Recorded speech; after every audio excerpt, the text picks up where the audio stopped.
स्वाध्याय इयत्ता 10वी राज्यशास्त्र धडा पहिला संविधानाची वाटचाल.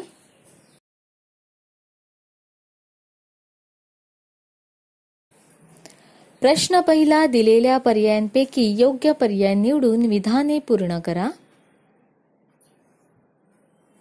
1. महाराष्ट्रात स्थानिक शासन संस्थांमध्ये महिलांसाठी टिंबटिंब जागा राखीव ठेवण्यात आलेल्या आहेत. अ 25%, ब 30%, क 40%, ड 50%. उत्तर आहे 50%. प्रश्न दुसरा. पुढील कोणत्या कायद्याद्वारे महिलांना त्यांचे स्वातंत्र्य जपण्यासाठी आणि स्वतःचा विकास साधण्यास अनुकूल वातावरण निर्माण केले आहे?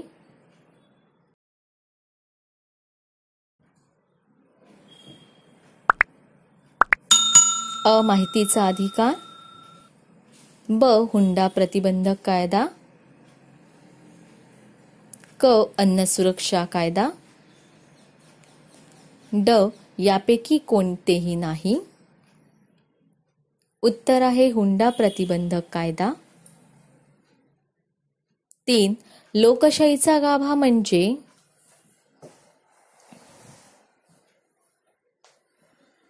अ. प्रौढ मताधिकार, ब. सत्तेचे विकेंद्रीकरण, क. राखीव जागांचे धोरण, ड. न्यायालयीन निर्णय. उत्तर आहे सत्तेचे विकेंद्रीकरण.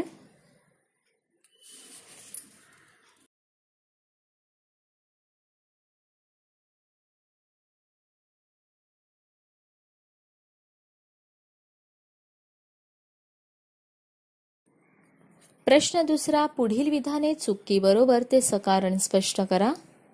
1. भारतातील लोकशाही जगातील सर्वात मोठी लोकशाही मानली जाते. उत्तर. हे विधान बरोबर आहे. 1. भारताच्या संविधानाने प्रौढ मताधिकाराची तरतूद केलेली होती. 2. त्यानुसार मताधिकार व्याप्ती मुळातच व्यापक होती. 3. मताधिकाराचा संकोच करणाऱ्या स्वातंत्र्यपूर्व काळात प्रचलित असलेल्या सर्व तरतुदी नष्ट करून स्वतंत्र भारतात प्रत्येक भारतीय स्त्री पुरुषाला 21 वर्षे वयाची अट निश्चित करून मतदानाचा अधिकार संविधानाने दिला होता.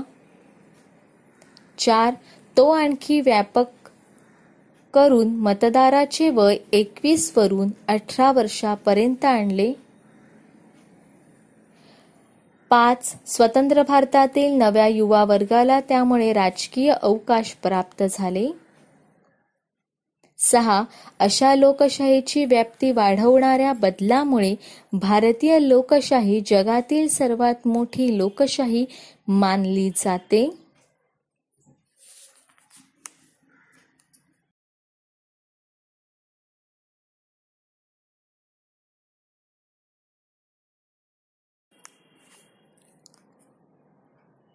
प्रश्न दुसरा. पुढील विधाने चुकी बरोबर ते सकारण स्पष्ट करा. दुसरा प्रश्न आहे. माहितीच्या अधिकारामुळे शासनाच्या कारभारातील गोपनीयता वाढली आहे. उत्तर. हे विधान चूक आहे. 1. माहितीच्या अधिकारामुळे शासनाच्या कारभारातील गोपनीयता कमी झाली. 2.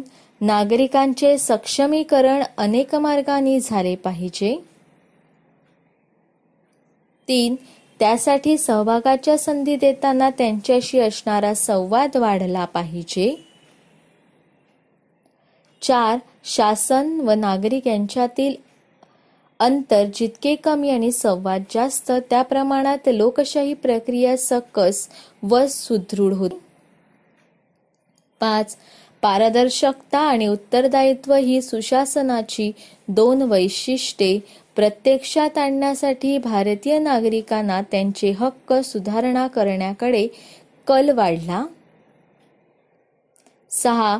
त्यानुसार माहितीचा, शिक्षणाचा, अन्न सुरक्षेचा हक्क त्याला मिळाला. 7. या हक्कामुळे शासनाचे व्यवहार अधिक खुले व पारदर्शक होण्यास मदत झाली.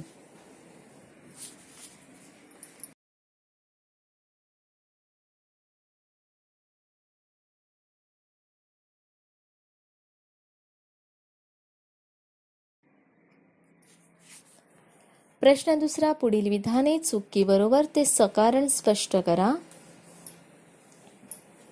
प्रश्न तिसरा, संविधानाचे स्वरूप एखाद्या जिवंत दस्तऐवजाप्रमाणे असते. उत्तर, हे विधान बरोबर आहे. 1. संविधानाचे स्वरूप एखाद्या जिवंत दस्तऐवजाप्रमाणे असते. 2. परिस्थितीनुसार संविधानात बदल करावे लागतात आणि तो अधिकार अर्थातच संसदेला आहे. 3. संसदेचा हा अधिकार मान्य करत न्यायालयाने संविधानाला तिच्या अधिकारांवरील मर्यादाची जाणीव करून दिली. 4. संविधानात बदल करताना संविधानाच्या चौकटीला धक्का लावता येणार नाही अशी न्यायालयाने भूमिका घेतली.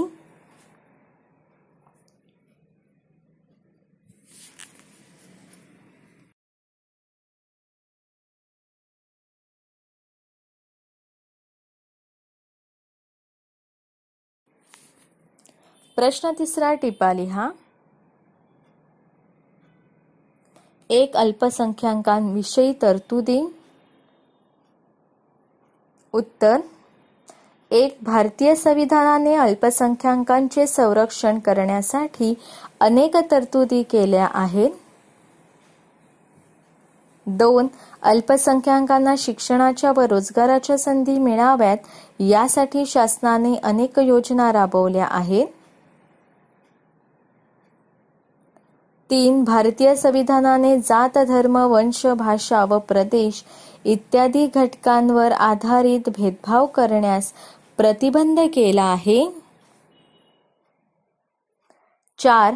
अल्पसंख्याकांविषयीची ही व्यापक तरतूद असून समतेचा हक्क, स्वातंत्र्याचा हक्क, शोषणाविरुद्धचा हक्क आणि सांस्कृतिक व शैक्षणिक हक्कांमुळे अल्पसंख्याकांना मूलभूत स्वरूपाचे संरक्षण मिळाले आहे.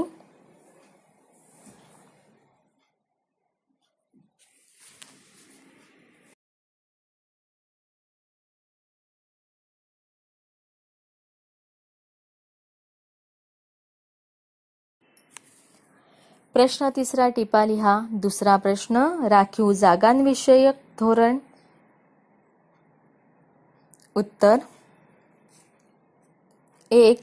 जे लोकसमूह अथवा समाज घटक शिक्षण आणि रोजगाराच्या संधीपासून दीर्घकाळ वंचित राहिले अशा समाज घटकांसाठी राखीव जागांचे धोरण स्वीकारण्यात आले. 2. त्यानुसार अनुसूचित जाती व अनुसूचित जमातींसाठी शिक्षण व सरकारी नोकऱ्यांमध्ये काही जागा राखीव ठेवल्या जातात. 3.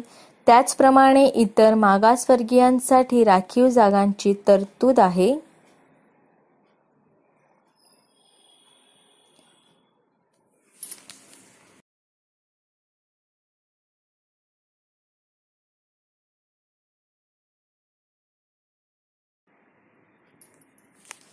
प्रश्न तिसरा, टिपा लिहा. तिसरा आहे लोकसभेतील महिलांचे प्रतिनिधित्व. उत्तर, 1. आपल्या देशात राजकारण आणि राजकीय सत्ता यांच्यातील स्त्रियांचे प्रतिनिधित्व हे सुरुवातीपासून कमी होते. 2. जगातील अनेक देशांप्रमाणे भारतातही हे प्रमाण वाढवण्याच्या दृष्टीने प्रयत्न होत होते. 3. लोकसभेतील महिलांचे प्रतिनिधित्व दाखविणाऱ्या तक्त्यानुसार असे समजते की 1951-52 मध्ये महिला खासदारांची संख्या 22 म्हणजे 4.5% होती. 4 तर 1977 मध्ये मात्र ती कमी झाली. खासदारांची संख्या 19 म्हणजेच 3.51% इतकी होती. 5 73व्या व 74व्या घटनादुरुस्तीने मात्र त्यात वाढ होत गेली व 2014 मध्ये महिला खासदारांची संख्या 66 म्हणजेच 12.15% झाली.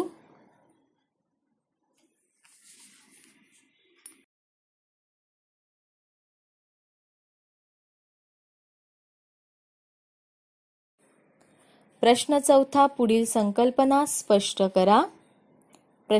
संकल्पना आहे हक्काधारित दृष्टिकोन. 1.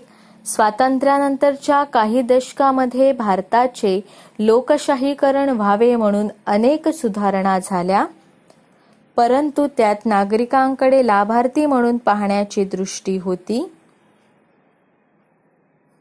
2. गेल्या काही दशकातील सुधारणा मात्र नागरिकांचा तो हक्कच आहे या भूमिकेतून येत आहे.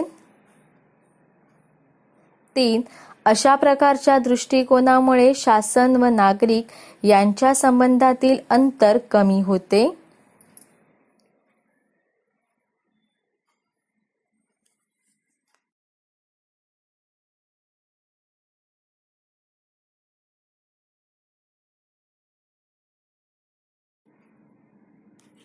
प्रश्न चौथा, पुढील संकल्पना स्पष्ट करा.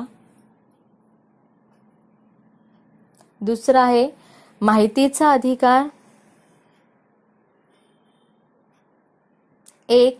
लोकशाहीत नागरिकांचे सक्षमीकरण अनेक मार्गाने झाले पाहिजे. 2.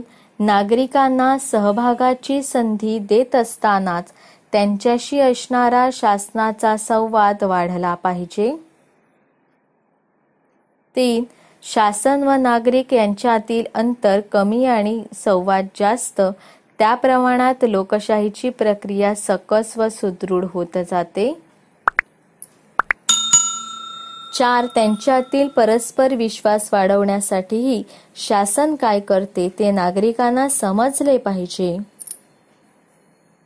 5. पारदर्शकता आणि उत्तरदायित्व ही शासनाची 2 वैशिष्ट्ये प्रत्यक्षात आणण्यासाठी भारतीय नागरिकांना दिलेला अधिकार म्हणजेच माहितीचा अधिकार होय.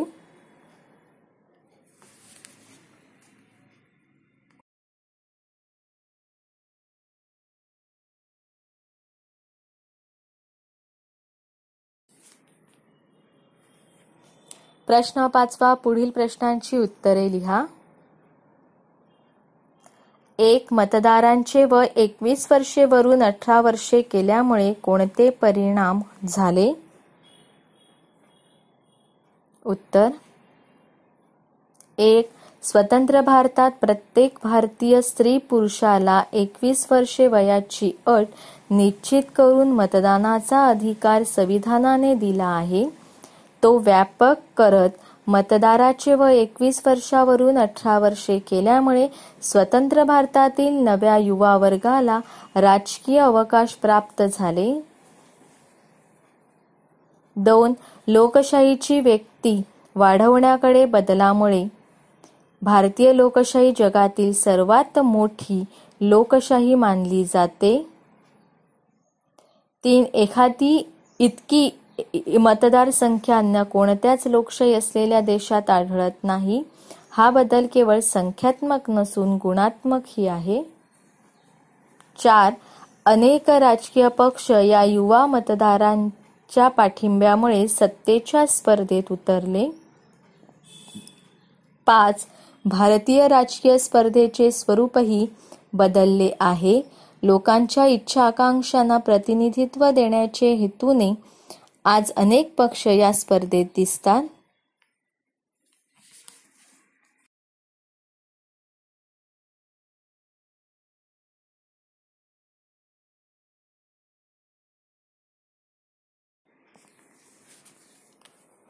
प्रश्न 5वा, पुढील प्रश्नांची उत्तरे लिहा. दुसरं आहे सामाजिक न्याय प्रस्थापित करणे म्हणजे काय? उत्तर 1. सामाजिक न्याय प्रस्थापित करणे म्हणजे सामाजिक बाबींमुळे व्यक्तीवर अन्याय होतो तो दूर करणे, व्यक्ती म्हणून सर्वांचा दर्जा समान असतो याचा आग्रह धरणे. 2. धर्म, भाषा, लिंग, जन्मस्थान, वंश, संपत्ती इत्यादींवर आधारित श्रेष्ठ व कनिष्ठ असा भेद न करणे व सर्वांना विकासाची समान संधी उपलब्ध करून देणे हे न्याय व समतेचे उद्दिष्ट आहे. 3. सामाजिक न्याय व समता प्रस्थापित करण्यासाठी समाजात सर्व स्तरावर प्रयत्न करावे लागतात, परंतु शासनाच्या धोरणांना व अन्य प्रयत्नांना विशेष महत्त्व असते. 4. लोकशाही अधिकाधिक सर्वसमावेशक होण्यासाठी सर्व सामाजिक घटक मुख्य प्रवाहात आले पाहिजेत. 5. लोकशाही ही सर्व समाज घटकांना सामावून घेण्याची प्रक्रिया आहे. त्याचप्रमाणे सर्वसमावेशित लोकशाही समाजातील संघर्षही कमी होतात.